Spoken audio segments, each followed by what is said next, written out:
আসসালামু আলাইকুম। আমার চ্যানেলে আপনাদের সকলকে স্বাগত।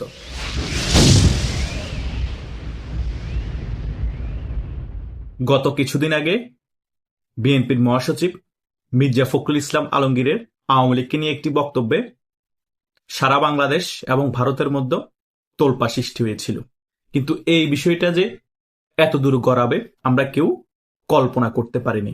মির্জা ফখরুল ইসলামের ওই বক্তব্যকে ঘিরে ভারতের মধ্যে তুমুল সমালোচনা আলোচনা শুরু হয়েছে। মির্জা ফখরুল ইসলাম বলেছিল যে আওয়ামী লীগের উপর যে নিষেধাজ্ঞা আছে সেটা এই বিএনপি সরকার তুলবে না। এই বক্তব্যের একটা রেশ ধরে ভারতীয় এনএসএ এর উপদেষ্টা যিনি আছেন অজিত ডোভাল, মানে জাতীয় নিরাপত্তা উপদেষ্টা ভারতের, তিনি কিন্তু এই বিষয়টা নিয়ে খুবই কনসার্ন হয়েছে। এবং কেন এই মির্জা ফখরুল ইসলাম আলমগীর একটি গণতান্ত্রিক দেশে হঠাৎ করে একটি রাজনৈতিক দলের উপর নিষেধাজ্ঞা থাকবে এবং সেটা তোলা হবে না কেন বলেছে, সেই বিষয় নিয়ে ভারতীয় হাই কমিশন থেকে তারেক জিয়ার কাছে একটা চিঠি গিয়েছে এবং সে বিষয়ে একটি ব্যাখ্যা চেয়েছে। এখন অনেকেই বলতে পারেন হঠাৎ করে কেন ভারত এত চটে বসেছেন মির্জা ফখরুল ইসলাম আলমগীরের এই বক্তব্যকে ঘিরে।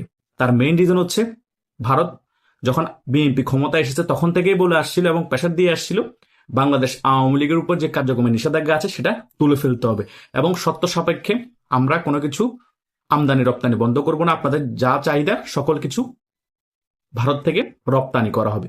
ভারত কিন্তু ভারতের কথা রেখে চলেছে, ডিজেলও ভারত থেকে রপ্তানি করছে, বাংলাদেশ ডিজেল ভারত থেকে আমদানি করছে এবং অন্যান্য যে সকল দ্রব্য আছে সকল কিছু ভারত বাংলাদেশের প্রয়োজন অনুযায়ী রপ্তানি করছে। কিন্তু হঠাৎ করে এই মির্জা ফখরুল ইসলাম আলমগীর একটা বেফাস বক্তব্য দিয়ে বসলো মিডিয়ার সামনে যে আওয়ামী লীগের কার্যক্রম নিষেধাজ্ঞা যেটা আছে সেটা বিএনপি তুলবে না এবং আওয়ামী লীগও আর রাজনীতিতে ফিরে আসার কোনো অবকাশ নেই এবং তারা মাঝে মধ্যে এই সকল জটিকা মিছিল করে, জনগণ তাতে সাড়া দেয় না, জনগণ তাদেরকে প্রত্যাখ্যান করেছে। সো হঠাৎ করে তারা এই বক্তব্য দিয়ে মির্জা ফখরুল ইসলাম আলমগীর সকল কিছু উলট পালট করে দিয়েছে। ভারত এখন বুঝতে পেরেছে যে এই বিএনপি সরকার মুখে এতদিন এক কথা বলল, কাজে কিন্তু টন টন, তাদের মহাসচিবই উল্টাপাল্টা বক্তব্য দিচ্ছে। সেই কারণে হাইকমিশন থেকে সূত্র মতে চিঠি দিয়ে ব্যাখ্যা চেয়েছেন তারেক জিয়ার কাছে যে মির্জা ফখরুল ইসলাম আলমগীর এই বক্তব্য কেন দিলেন। আসলেই এটা স্বাভাবিক, যে সকল বড় গণতান্ত্রিক দেশ আছে, যে সকল বড় প্রভাবশালী দেশ আছে, তারা একটা দেশের গণতন্ত্র যখন ধ্বংস হয়ে যাবে তারা অটোমেটিক্যালি ভাবে এভাবে প্রশ্ন করবে, ব্যাখ্যা চাইবে যে কেন আপনার একটি গণতান্ত্রিক দেশের মধ্যে স্বৈরাচার মনোভাব পোষণ করছেন। বাংলাদেশে ভাই দুটো দল, একটা আওয়ামী লীগ, একটা বিএনপি। এখন বাংলাদেশ আওয়ামী লীগের কার্যক্রম যদি নিষেধাজ্ঞা রাখা হয় তাহলে তো বাংলাদেশ আর কোনো রাজনৈতিক দলকে কাউন্টে নেওয়া হবে না, শুধু বিএনপি ছাড়া। তাহলে বাংলাদেশে এক না একদম প্রতিষ্ঠা হয়ে গিয়েছে, শুধু বিএনপি রাজনীতি করবে, বিএনপি নির্বাচন হবে, মাওবাহিক না নির্বাচন করে আবার ক্ষমতায় বসবে, এভাবে চলতে থাকবে। আওয়ামী লীগের কার্যক্রম সচল না করার মানে তো এটাই, অটোমেটিক্যালি ভাবে মাওবাহিক নির্বাচন হতেই থাকবে, বিএনপি ক্ষমতায় আসতে থাকবে। তাহলে দেশের মধ্যে এক না একতন্ত্র প্রতিষ্ঠা করতে যাচ্ছে বিএনপি। সো সেই সকল বিষয়ে বিশ্বের বড় বড় গণতান্ত্রিক দেশ যেগুলো আছে এবং প্রভাবশালী দেশ যেগুলো আছে তারা ব্যাখ্যা চাইতেই পারে। সো এই ব্যাখ্যা কার কাছে চাইবে? এই বিএনপির যিনি চেয়ারম্যান আছে তার কাছে চাইবে, কারণ ওই দলের মহাসচিব এই ধরনের বেফাস বক্তব্য দিচ্ছে। সেই কারণে অজিত ডোভালের চাপে এই ব্যাখ্যা চাওয়া হয়েছে ভারতীয় হাইকমিশন থেকে তারেক জিয়ার কাছে। এটা অনেক মিডিয়া আসবে না, এগুলো আমরা বিভিন্ন সূত্র মতে জানতে পেরেছি, সেই কারণে আপনাদের কাছে ব্যাপারটা তুলে ধরেছি। সো বিএনপি ব্যাপারগুলোকে যেরকম খুব ইজি মনে করছে যে আওয়ামী লীগের কার্যক্রম নিষেধাজ্ঞা রেখে এভাবে করে তারা জীবন রাজনীতি চালিয়ে নিয়ে যেতে পারবে, এভাবে করে তারা মাওবাহিক নির্বাচন দিয়ে ক্ষমতায় থেকে যেতে পারবে, ভাই এগুলো আকাশ কুসুম চিন্তা ভাবনা, স্বপ্ন। এই চিন্তা ভাবনা আনা আপনাদের জন্য পাপ। কারণ বাংলাদেশ আওয়ামী লীগকে এর আগে ইয়া খান বলেন আইব খান অনেকবার নিষিদ্ধ করেছে সিস্টেমেটিক ভাবে, কোনো লাভ হয়নি, বরং নিষিদ্ধ করার পরে বাংলাদেশ আওয়ামী লীগের আরো জনপ্রিয়তা বেড়েছে এবং বাংলাদেশ আওয়ামী লীগ আগের থেকেও 10 গুণ শক্তি নিয়ে বাংলাদেশে ফিরে এসেছিল। তো এখন তো এটা স্বাধীন বাংলাদেশ, আর এই বাংলাদেশকে স্বাধীন করে দিয়েছে বাংলাদেশ আওয়ামী লীগ। এই বাংলাদেশ আওয়ামী লীগের সাথে বাংলাদেশে আপামার জনতার নারীর টান আছে। সো এই বাংলাদেশ আওয়ামী লীগের উপর কার্যক্রম নিষেধাজ্ঞা কতদিন রাখতে পারবেন? যত বেশি নিষেধাজ্ঞা আপনারা দিয়ে রাখবেন, যত সময় পার হবে তত বাংলাদেশ আওয়ামী লীগের জনপ্রিয়তা বাড়বে, ততই বাংলাদেশ আওয়ামী লীগ শক্তি সঞ্চয় করবে। আর যখন ফিরে আসবে বাংলাদেশে দেখবেন অলিতে গলিতে শুধু মুক্তিযুদ্ধের সপক্ষের শক্তি বাংলাদেশ আওয়ামী লীগের কর্মীরা এবং বাংলাদেশ আওয়ামী লীগের জনসমর্থকরা। তখন আপনারা বিদেশও পালাতে পারবেন না। আওয়ামী লীগের নেতা কর্মীরা তো ভারতে পালিয়ে স্থান পেয়েছিল, আপনারা তো পাকিস্তানও যেতে পারবেন না, ভারতও যেতে পারবেন না, বঙ্গোপসাগরে গিয়ে মরতে হবে। তখন কি করবেন? সো এই ভুলটা করিয়েন না। মির্জা ফখরুল ইসলাম আলমগীর, আপনি কাউয়া কাদারের মতো আওয়ামী লীগের যে বেফাস উল্টাপাল্টা বক্তব্য দেওয়া শুরু করে দিয়েছেন। কাউয়া কাদার তো দরজা টোয়া হেসে 3 মাস হরে হলো আপনার ভারতে পালিয়ে যেতে পারছে, কিন্তু আন্নে দরজা টোয়া হাইতেন ন। আন্ন যদি বাঁচি থাকেন, আপনার তো বয়স অনেক দিন হয়ে গিয়েছে, অনেক বছর হয়ে গিয়েছে, 70+ হয়ে গেছে। আপনার কতদিন বাঁচে আল্লাহ জানে, আল্লাহ যতদিন হায়াতে থাকে বাঁচবেন। যদি বেঁচে থাকেন আন্নে দরজা টোয়া হাইতেন ন। ওবায়দুল কাদের 3 মাস হরে হইলো হাইছে। কথা বুঝতে আসছেননি ফখরুল সাহেব? সো বেফাস মন্তব্য না করাই ভালো।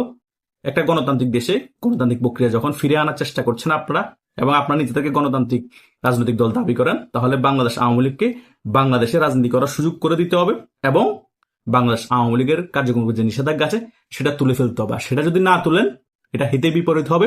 বিশ্বের বড় বড় প্রভাবশালী দেশ আপনাদের উপর কূটনীতিক প্রেশার ক্রিয়েট আগেও করেছে, এখনো করে যাচ্ছে, ভবিষ্যতে আরো ভয়ঙ্কর ভাবে প্রেশার ক্রিয়েট করবে। যখন বাংলাদেশ আওয়ামী লীগ সংগঠিত হয়ে রাজপথে নামবে, তখন না পারবেন বাংলাদেশ আওয়ামী লীগকে দমন করতে, না পারবেন কূটনীতিক প্রেশার নিতে, না পারবেন আপনাদের নেতা খেতারা বিদেশ পালিয়ে যেতে। সকল পথ বন্ধ হয়ে যাবে। সো এখন মাত্র আপনাদের হানিমুন পিরিয়ড চলছে, মাত্র ক্ষমতাতে বসেছেন। সো হানিমুন পিরিয়ডটা শেষ হোক, তারপর বুঝবেন কত ধানে কত চাল। সকল কিছু ভুলে যান। এই 18-20 মাসের মধ্যে আওয়ামী লীগের অনেক নিরীহ কর্মীদেরকে দমন নিপীড়ন করেছেন, হত্যা করেছেন, গুম করেছেন। আওয়ামী লীগের অনেক বড় বড় নেতা টাকা পয়সা আত্মসাৎ করে ফেলেছেন, সকল কিছু করেছেন। এখন সকল কিছু ভুলে গিয়ে দেশের মধ্যে গণতান্ত্রিক প্রক্রিয়া ফিরিয়ে আনেন এবং স্বাধীনতার পক্ষের শক্তি, যখন আপনারাও স্বীকার করেন আপনারা স্বাধীনতার পক্ষের শক্তি রাজনৈতিক দল, সো দেশের মধ্যে স্বাধীনতার পক্ষের শক্তি আরেকটা রাজনৈতিক দল বাংলাদেশ আওয়ামী লীগ আছে, তাদেরকে রাজনীতি করার সুযোগ করে দেন। সকলে মিলেমিশে বাংলাদেশে একটা শান্তিপূর্ণ অবস্থা তৈরি করুন এবং সকলে মিলেমিশে বাংলাদেশে রাজনীতি করুন এবং গণতান্ত্রিকভাবে প্রত্যেকটা জায়গায় স্থানীয় নির্বাচন দেন। সেই নির্বাচনে আওয়ামী লীগ জিতুক, বিএনপি জিতুক, জামাত জিতুক, যে জিতুক, কোনো সমস্যা নাই। এভাবে করে দেশটা পরিচালনা করুন, তাহলে আপনাদেরও জনপ্রিয়তা বাড়বে। অন্তত 5 বছর আরামসে দেশ পরিচালনা করতে পারবেন এবং পরবর্তী 5 বছরের জন্য দেশের মানুষের কাছে আপনারা বাহবা পাবেন। হয়তো এর পরবর্তী 5 বছরে যদি ভালো কাজ করেন, এই গণতান্ত্রিক প্রক্রিয়া ফিরে আনেন, আপনাদের জনপ্রিয়তা বাড়তে পারে। হয়তো এর পরের বার আপনারা লিগেল ভোটে মামুন নির্বাচন ছাড়াই ক্ষমতা আসতে পারেন, আওয়ামী লীগ নির্বাচনে অংশগ্রহণ করার পরেও। সো আমি যে সকল বিষয় ভিডিওতে বলেছি সে সকল বিষয় আপনাদের মাথায় রেখেই রাজনীতি করতে হবে। এটা বিএনপির উদ্দেশ্যে বলেছি। তাহলে আপনাদের রাজনৈতিক ভবিষ্যৎ ভালো, আপনাদের বিদেশ তো পালিয়ে যাওয়ার সকল পথ বন্ধ হবে না এবং দেশের মধ্যে আপনারা থাকতে পারবেন। আওয়ামী লীগের 5 আগস্টের পরবর্তী সময় যে পরিস্থিতি হয়েছে সেগুলো আপনাদের ফেস করতে হবে না। যদি এ সকলের ব্যতিক্রম করেন, আওয়ামী লীগের কার্যক্রম গায়ে যদি নিষেধাজ্ঞা দিয়ে রেখেছে ডক্টর ইউনূস, সেটা এখনো অব্যাহত রাখেন এবং আওয়ামী লীগকে কোণঠাসা করে রাখার চেষ্টা করেন এবং আওয়ামী লীগকে বাংলাদেশের রাজনীতি ফিরে আসতে না দিতে যত কিছু করার সেগুলা করেন, সেগুলা হিতে বিপরীত হবে। হয়তোবা কিছু সময়ের জন্য সাকসেস থাকবেন, কিন্তু এমন ভাবে সেটা অ্যাটম বোমের মতো ব্লাস্ট হবে, সেটা কারো কন্ট্রোলে থাকবে না। তছনছ হয়ে যাবেন। বিএনপির সকল নেতা কর্মীদেরকে বলছি, আপনারা হয়তো অনেকে মারা যাবেন, কিন্তু বিএনপি যে সকল কর্মীরা আছে তারা যুগকে যুগ সেটা ভোগ করবে। এক ভুলের কারণে 20 বছর ক্ষমতায় ছিলেন, এখন আরেকটা বড় ভুল করতে যাচ্ছেন, সেটার জন্য হয়তোবা 50 বছর ক্ষমতার বাইরে থাকতে পারেন, আর সেটা সাফার করবে বিএনপি নিরীহ কর্মীরা। আশা করছি সকল বিষয় বুঝতে পেরেছেন। তবুও আপনাদের কারো যদি কোনো মতামত থাকে, সেটা ভিডিওর কমেন্ট বক্স আছে, সেখানে কমেন্ট করে জানাতে পারেন, আমি উত্তর দেওয়ার চেষ্টা করব।